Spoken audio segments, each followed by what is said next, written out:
Alright guys, so if you've all been struggling with your power turn and coming out of your posture at the same time, so we're in a golf swing, we're trying to make a nice full turn going back, get at least 90 degrees, preferably a little bit more, but throughout the swing as we're doing this, we want to stay in our posture. So if you're looking at my shoulders, I'm going to be in my posture as I go to the backswing. As I start down, I'm going to be in my posture as I'm releasing the club, so I'm kind of staying in one angle here. So if we can imagine this is like a helicopter, and you know, our helicopter propellers would be doing this as we rotate our shoulders. Well, as we start to bend forward, then that's going to have this same helicopter plane, almost like if I'm flying a helicopter directly this way coming out of my spine. That's going to be nice and consistent throughout the entire swing. Well, if we have early extension and we're starting to come up this way, our shoulders level out, we're taking our nice consistent helicopter propellers throughout the swing, nice consistent swing with our body, and we're changing those to doing this, and it starts to change all those angles. So backswing and then downswing, it's making everything a lot more difficult to continuously square the club up on the ball. So in this video, I'm going to talk about how not only to get your good power turn, get those shoulders loaded up, but then to also stay in your posture as you're coming through. And I got two really good tips that are going to help you with this. All right, so first let's work on our power turn and get these shoulders moving. Now, a very important part of this, we got to get the hips to rotate. If I put my arms out to the side and I rotate back as far as I can, I'm letting my hips go and I'm making sure that my shoulders get at least to 90, if not a little bit more. I can imagine my arms are kind of pointing outside my right foot and really getting the shoulders to rotate. As I'm coming on through, I'm going to let my right arm come down the fairway if I'm going this direction and feel like my chest is pointing directly behind me.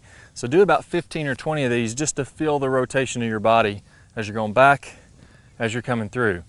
Now as we set up to the ball, as I mentioned, I'm going to do the same thing, except instead of being level with the ground, I'm going to let these hips drop back now to get me in my posture.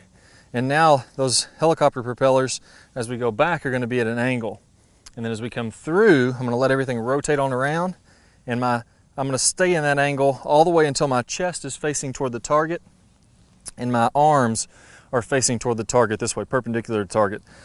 Notice how my hips are rotating back to get that turn and rotating through. My hips have rotated all the way until my belt buckle is facing the target. This would be about when I'm releasing that club, or after the release, and I'm about right here. My hands are about chest height in the follow through. That's my hands going to be in this position in the follow through of the swing. That's when we're at the end of when we're staying in posture. Now from there, then I can go ahead and stand up all the way on around. So it's going to look just like this.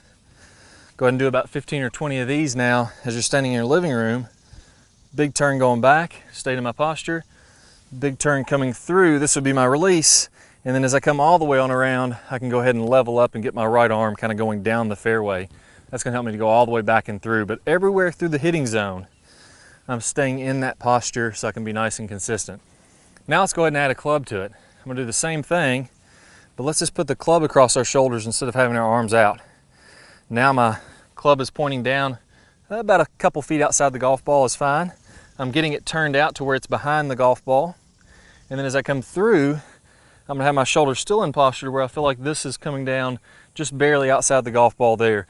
Anywhere from here in this couple foot area, that's a good point to have the club pointing as I come through to my finish, which would be this part of the swing. So again, I'm going to go ahead and do about 15 or 20 reps doing that. As I make a full swing, I can go ahead and let everything come all the way around. After that point, I'm going to go ahead and let my body come around and stand up a little bit. So once I've done 15 or 20 just level with the ground, 15 or 20 staying in our posture, working on that good power turn. So this is fitting in with what we've already done with the power turn. We're just staying in posture as we're doing this. Now I'm going to go ahead and make some swings with the golf club. And all I'm going to do is just let my arms and hands kind of flow back on that same angle and come through all the way to a good full finish. Do another 15 or 20, and that's going to start to resemble exactly what you want to have in your real swing. And at this point, we've just done these in our living room, got 100 reps or maybe a little bit more. And then once we're comfortable with this, we're going to take it out to the golf course, let everything flow on through, keep that good posture as we're making our power turn, not only back, but through the shot. There we go, guys. Get that full rotation going back and through, stay in your posture, you're going to hit it great.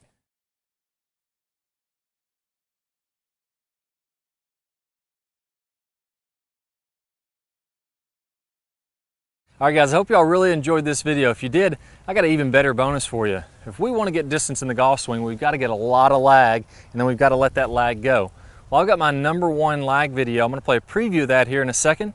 If you're on a desktop device, go ahead and click the link that pops up on your screen.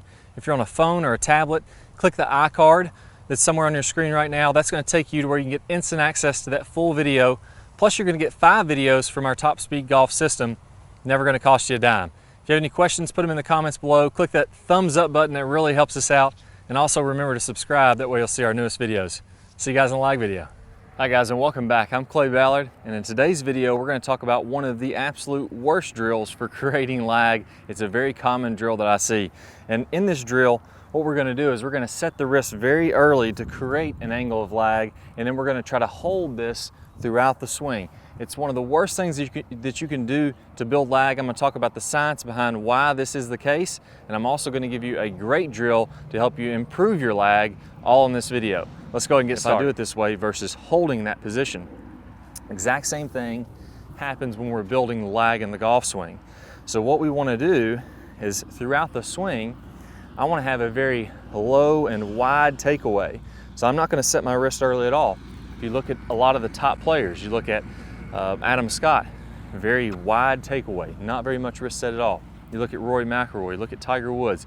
All these players are using a wide takeaway and not getting very much wrist set, so that later in the swing, as we start down, we can increase this wrist set, and we're really only going to max out this angle of lag for a split second in the downswing. Okay, so a 3-step drill here. Now, as we get started with this, I want to remind you that the fulcrum in this golf club for getting a massive amount of lag is right at the end of the golf club. This is where I want my hinge point to be.